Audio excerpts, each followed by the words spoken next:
There's something I want to call into question here, and that's the magnitude of PlayStation's timed exclusivity deals that it does with third-party publishers.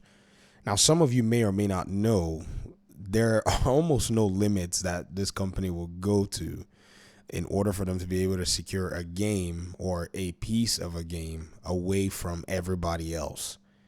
Hogwarts Legacy had a 1-year store that was set apart for just PlayStation.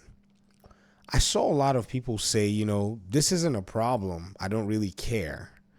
Now, it depends on who said it. But if you were a PlayStation player at the time, when I made the video and said, guys, this is just nonsense, then I don't think you can complain about Concord. And I say that in a tongue-in-cheek way, maybe in some respect. But what I'm trying to get at here is, how much has this company actually spent on these deals? And how much could they have spent actually trying to make more titles that were maybe smaller in scope, maintaining similar quality, or at least having a live service offering that the fans had been asking for a long time, aka Killzone, SOCOM, etc. Let's go ahead and take a look at them in this video. Let's just talk through some of them. And a lot of them I'm just going to be reciting from memory. Number one is the Final Fantasy VII games. Now, these games, the first Final Fantasy VII game cost about $45 million estimatedly to make. So PlayStation would have probably paid possibly for a percentage of the development, maybe, or, whatever. But I doubt that the fee would not have been significant enough for Square Enix to want to, basically cut out Xbox and even PC, which is a huge platform.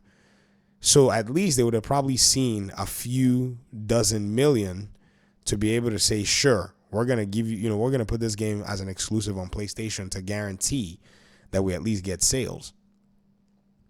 I think that money could have been simply used to develop a very good game, especially when you actually take into consideration that a game like Ghost of Tsushima cost about $60 million.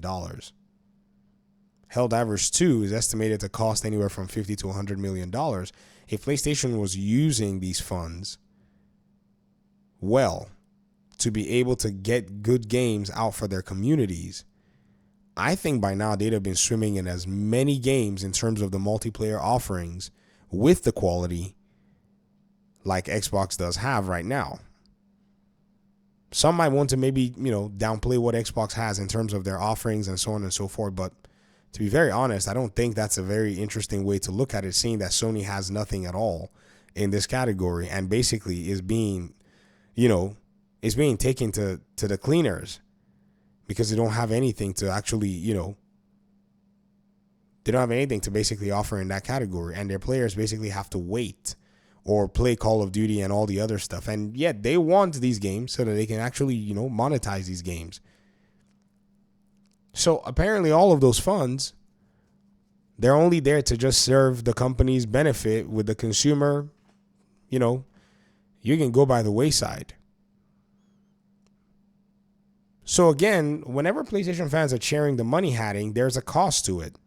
That cost is basically the company itself not having as many IPs that it could invest in because it's investing in third-party IPs because they're cheaper, and it's just using the companies to achieve a specific goal, a short-term goal. Yes, it will have long-term implications, but the goal nonetheless will still cost the audience something at the end of the day, which is, like I said, not having the games that they desire, as time goes on. So that's just one piece. That's just looking at, say, Helldivers 2. That's just looking at, the cost of that. Looking at, say, all the money they've spent on Final Fantasy. And then there were the Bethesda games that they were basically money hatting,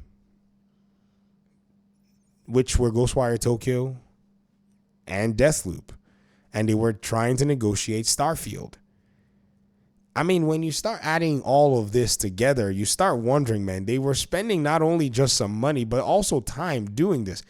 At the same time, they shut down their own Japan studio while all of this was going on. A studio that could have been commissioned to make something pretty good. A studio that basically had some production assistance and involvement with the development of Bloodborne.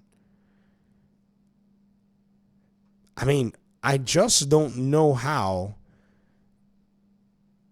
this money hiding thing became so much important to them, and trying to basically kill Xbox was just so important to them that they pretty much forgot that they actually had consumers that they needed to continue to provide video games for. Or if anything, they forgot that at some point we're going to need something to basically, fill in the gap whenever we don't have any games, any of our big games coming out. So this is very interesting to speak about. At the end of the day, you really have to point to this and say, man, this is just crazy when you consider all of this. So right now, PlayStation is basically going back to the drawing board. Is now at the position where now games are more expensive to make. And now that games are more expensive to make, it's not going to be easy to just basically pump out a new IP without any, fear of risk or whatnot. The developers at Bungie, I think one of them basically, they put this news article out saying, oh, everyone's now going to be looking at Bungie for what they're going to do a marathon. And he was like, bro, please just let us cook. Just let us just work, okay? Well, I mean, how can you expect, the press not to start, sniffing around the work that you guys are doing? Because marathon, I mean, how much, I guess how much interest is that going to generate? What's that going to look like? If you get what I mean. So I'm just really curious how that has paid off at the end of the day, because it may have sold a few consoles. I don't know if it sold as many consoles as people would have wanted it to. Because by the time they were doing these dealings, I mean, if you think about it, people had already gone ahead to buy, whatever consoles they wanted. So why would they go spend an extra $500 to buy another console? It's not really going to do anything for them. So they just basically play the games that they want. Gamers have limited resources. And if it was going to pay off, then by now, I guess the PlayStation 5 console would have probably maybe almost matched the PS4. But we know that a huge percentage of the PlayStation community is still playing on the PS4. So the money hiding did not work. It hasn't paid off. If anything, it's already bought bad press. And then when Activision was trying to basically get acquired, it then, was revealed even more to be a very anti-competitive practice. And an unethical one, if I might add. Because what they've done is they've basically shorted their own, consumer base. They've robbed you of games that you could have had. So let's see how they basically respond going forward.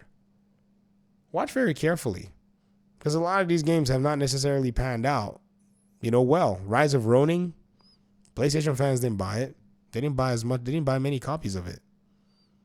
Final Fantasy 16, didn't buy many copies of it. But I think this is very interesting to see what could have been if, say, PlayStation was pretty much pursuing their biggest area of deficiency, which is their live service offerings and their smaller titles, rather than shut down studios and then basically use other studios to, to fill in the gaps that could have been filled by smaller studios bringing out smaller titles. If we fire up Xbox, if we fire up Game Pass, you're going to see they got a bunch of different kinds of titles. They got big ones, they got small ones, they got live service ones, they just got all kinds of stuff.